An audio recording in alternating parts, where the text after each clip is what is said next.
Hello, welcome back to Cracking the Cryptic, and a slightly simpler rule set than yesterday today, although continuing with the theme of country walks. We had rivers yesterday. Today we have a walk in the Black Forest. We'll have a look at that in a minute. We will be streaming again at the weekend. I'm not exactly sure what day yet. Simon will presumably let you know, or maybe has done already, but we'll post it on the community page as well at some point on the YouTube channel. So we will be going back to Bubba Is You again and trying to get through a few more levels of that. Absolutely fascinating game, total lateral thinking throughout. I saw one comment saying that I wasn't very bright at it, and that's probably fair, but I'm not much of a gamer. Anyway, it's been great fun. So let's think about that when we get there. Do also remember that our Miracle app has updated recently, which is great. That is one of our 7 apps that are out at the moment. We're working on a couple of others as well to launch, but thank you so much if you've bought them. And frankly, the reviews are brilliant. People say that the puzzles are very high quality, so that's always good. Thank you. And also we have links under the video to the Discord server, to our Patreon site where you can still play the padlocked puzzle hunt, lockout lines, still getting a few entries in, some saying this is the hardest stuff that we've actually had out for a prize before. So that may or may not be true. Do give it a go though. There's some very interesting puzzles by some great setters there.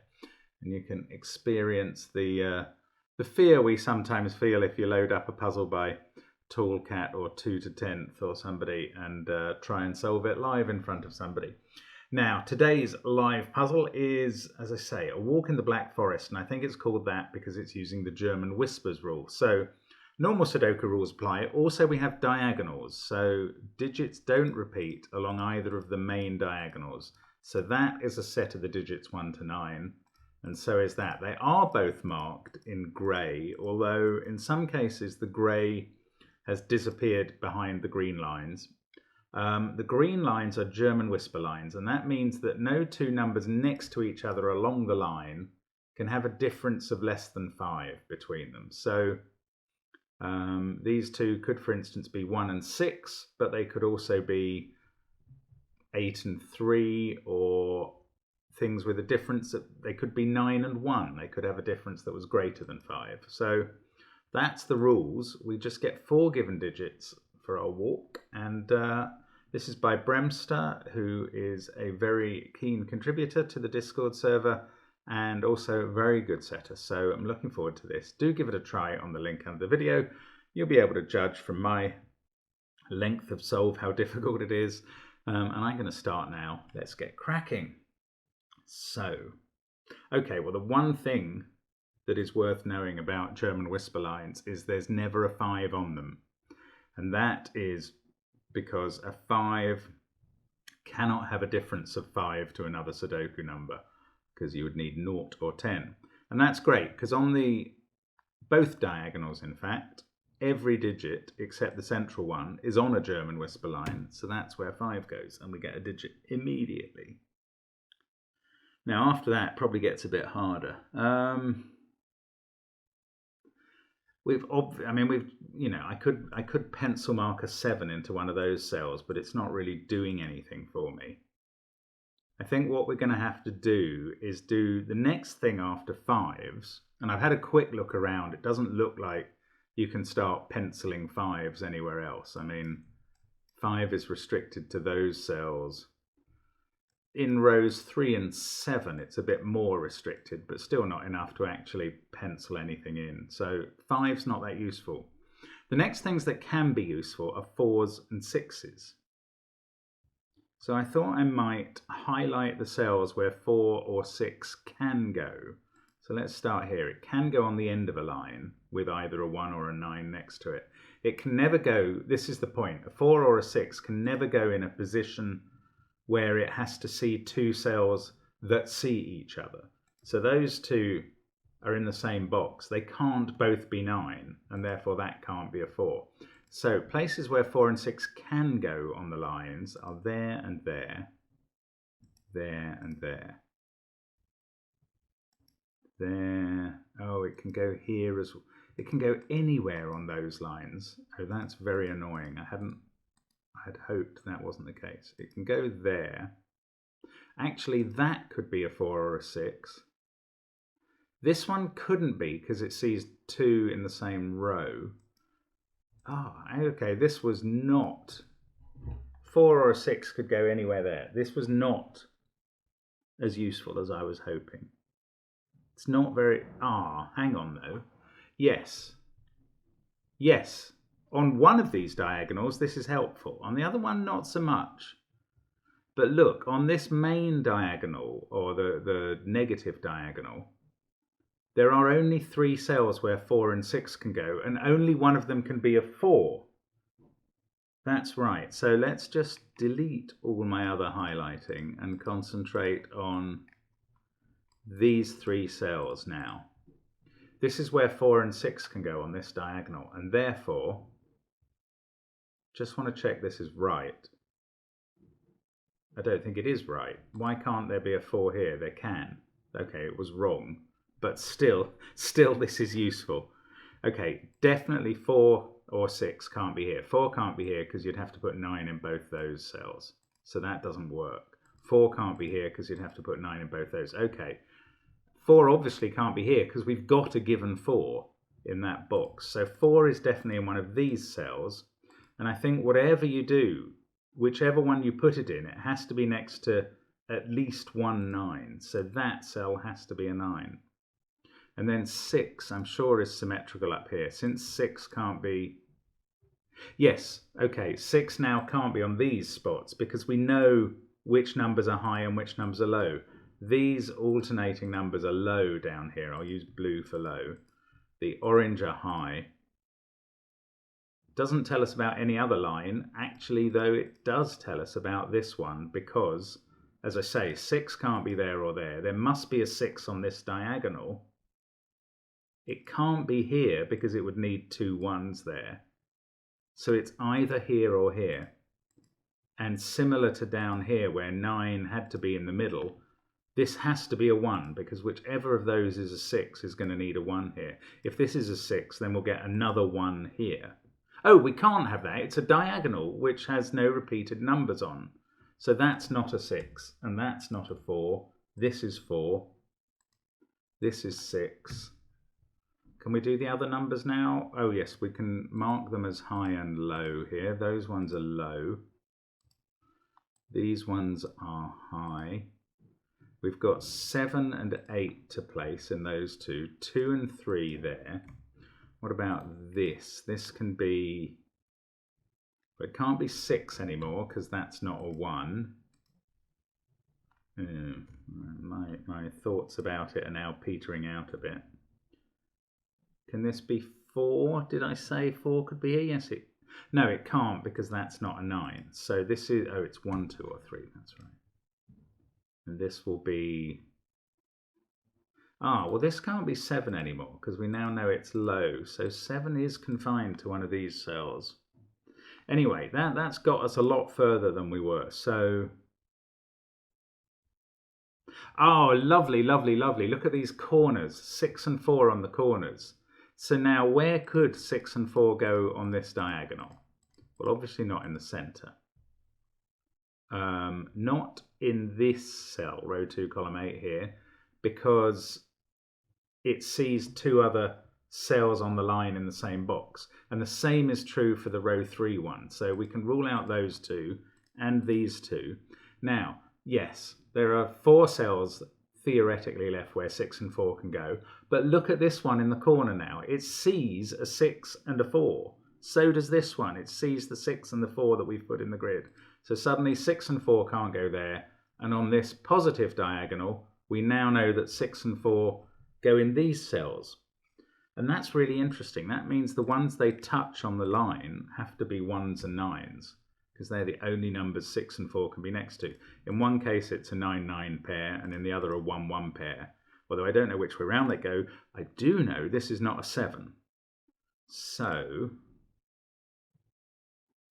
I can put in the 7 that I need by ordinary Sudoku rules there. Doesn't make that a 7. It does stop this from being a 3. What else has it done? I still don't know the height. Like which one of these are orange and which one are blue. Okay, but let's have a look at this diagonal. Now, 4, 5, 6 are gone. What can we do with that? These are going to have to alternate. We've had one high and low in the middle. Yeah, I mean, obviously these alternate. So if we have 2 highs here, then we have only 1 high here. Is there any cell where I actually know that kind of parity? I don't think there is. That's irritating. 7 must be in one of these cells on the diagonal. If it was in the middle, it would have to be next to 1 and 2. Then you'd have a 3 in between 8 and 9. That is very plausible. But if 7 was in one of these 2 positions... Oh, 7 can't be here because of this given 7. Right, where's 7 on this diagonal? Not in any of those cells or that one. So 7 is in one of those 2. The number in between them that it definitely touches has to be 5 away from 7 and can't be a 1. It is therefore a 2. We now know the colours of this line. Those 2 are low, those 2 are high. Now, given that one of these, this is a high and a low between them, we know that there are 2 lows and a high on the diagonal, so the 2 lows have to be there. We've got lots of marked numbers. Now, 3 is one of these. It can't be here because that would be a 6. Oh, no, sorry, that wouldn't necessarily be high. I must not think of that grey connecting line as green. But this can't be a 3 because that would be 4 or 6, and neither of those are 5 away. So 3 is down here. This is 8 or 9, and again we can tell which. That's 8. This 3, 8, 5, 4, 6. This 2 has to be next to 7 and 9. That's right. I don't see a way of telling which. This is a 1 though, and that is very helpful.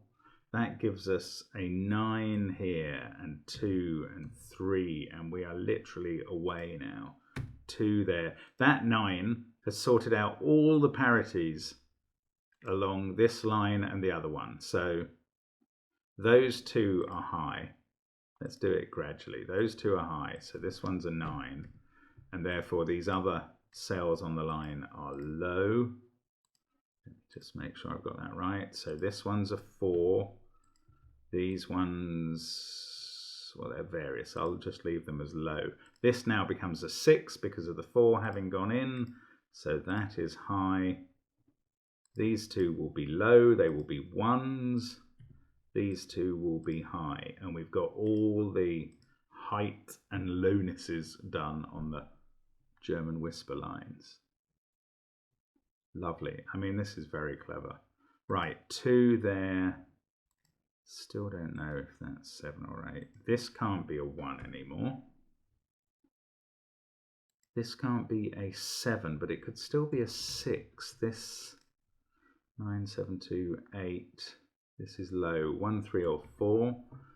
It's not actually that profitable to mark these possibilities. This one is down to 6 or 8. Right, I've got a 7, 8, 9 triple here. This one sees 1, 2 and 3. That is a 4. That was worth marking. That makes this a 9 and this a 7. What about this? It sees 9, 8 and 7. That's a 6. Okay. This can't be 4. That can't be 9. 6 in this row now has to go there. That is 2 or 5. That's 2, 3 or 5. I might not do any more marking of height and lowness because I don't think it's going to matter now we're getting off the whisper lines. Now that can't be a 4, never could be because of that. 6, 8, 7, 1, 3, that is 4 or 5. Oh, that's a 4 in fact, because that's the only place it can go in the row. Got a 5, 8 pair there. That's where 1 goes in this box. We get a 2, 6 pair there.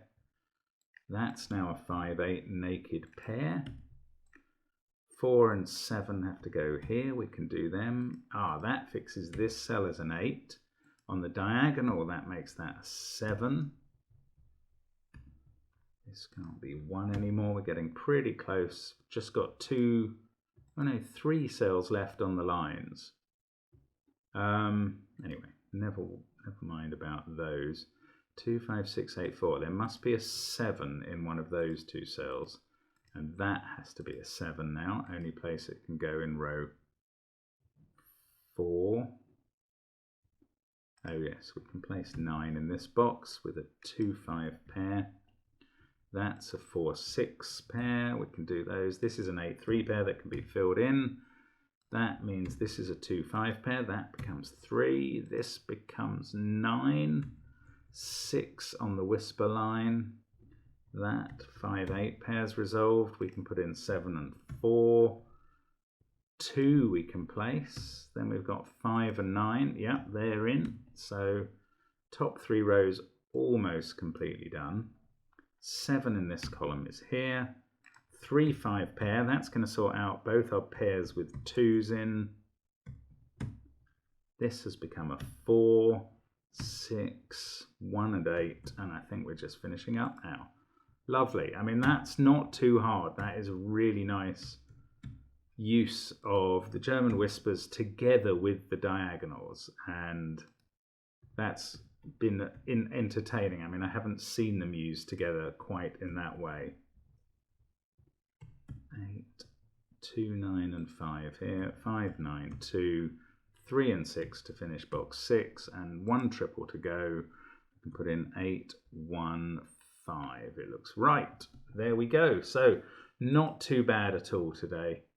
As long as you focus on the right things. I mean, it really helps to know that that 5s are important and have restrictions on lines, and that 4s and 6s have some. Even though that area I highlighted at the beginning wasn't entirely helpful, it did help me spot. Maybe I should have focused on the fact that there was a given 4, but it helped me spot the positions for 4 on that diagonal. And that was really very significant. So anyway, there we go. That is the solution to a walk in the Black Forest. We have enjoyed our whispering walk in Germany. And thanks very much to Bremster for creating that and sending it to us. Thank you for following, as always, on the channel. Hope to see you again soon for more Sudoku. Bye for now.